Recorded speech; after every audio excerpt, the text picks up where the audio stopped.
XC ने उनके recent podcast में कर्मा से रिलेटेड बहुत सारी चीजें बोल दी, जिसके बाद कर्मा ने उनको डायरेक्ट रिप्लाई दे दिया है स्टोरी में। सबसे पहले ये जान लीजिए कि ये कंट्रोवर्सी स्टार्ट कैसे हुई थी। 1 साल पहले एक्सी का गाना आया था जिसका नाम था कमिंग अप, जिसमें उन्होंने कुछ ऐसा बोला था। उसके बाद कुछ टाइम बाद कर्मा ने उनका गाना ड्रॉप किया जिसका नाम था एयरप्लेन मोड, जिसमें उन्होंने एक्सी को कुछ ऐसा रिप्लाई दिया था। और इसके बाद कर्मा को एक्सी ने कुछ ऐसा बोल दिया जिसकी वजह से कर्मा के फैंस उन पे बहुत ज्यादा गुस्सा हो गए। कर्मा ने एक्सी को लास्ट रिप्लाई उनके गाने एयरप्लेन मोड में दिया था। उसके बाद उनका कोई रिप्लाई नहीं आया। एकदम से एक्सी का एक पॉडकास्ट आता है जिसमें वो इस कंट्रोवर्सी को हाईलाइट करती है, कर्मा से रिलेटेड कुछ ऐसा बोल देती है। In the back seat of his car and all of that, and you clapped back, say, you had a music out, and nobody can just say anything to anybody without facts, spread rumors about and character assassinate you on a global platform, like, and वो भी without any reason to do that.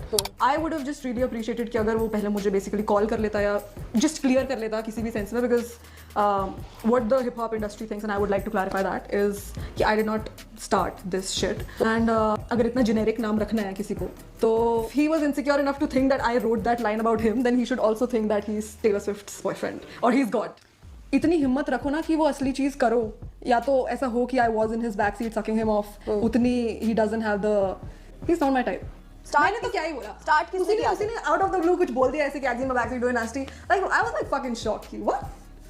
So you did not start it? No, not at all. He started. और मैंने तो basically बस इतना ही बोला था clap back करने में भी कि if that is true, then this is also true. If कभी कॉल करने की, लाइक कभी सॉर्ट करने की चीजें कभी हैंडल वो करी सोची, मैं क्यों करूं? एंड इसके बाद कर्मा उनकी इंस्टाग्राम स्टोरी में कुछ ऐसा लिखते हैं, stop mentioning my name in your L songs, stop mentioning me in your dash podcast, stop mentioning me in your वैकास reel, when you mentioned my generic name for the first time I ignored it, but then you started highlighting that, you started the campaigns on that same topic to get some reach. You think these hip hop pages won't tell me? After 1 year of all of that, you called me out in those clown reels. You are not even relevant. Are you out of your mind? Want me to call you and talk? Why the dash will I do that? Get a life. और साथ ही उन्होंने Rohit zone की video में comment करते हुए कुछ ऐसा लिखा है, अबे भाई ये पागल वागल है क्या थोड़ी। तो फिलहाल तो ऐसा कुछ माहौल चल रहा है कर्मा और एक्सी के बीच। अब देखते हैं ये कंट्रोवर्सी आगे कौन सा नया मोड़ लेती है। आपको क्या लगता है दोनों में से किसकी गलती थी? कमेंट सेक्शन में जरूर बताना। तब तक के लिए चैनल को सब्सक्राइब कर देना। मिलते हैं अगली वीडियो में, बाय बाय।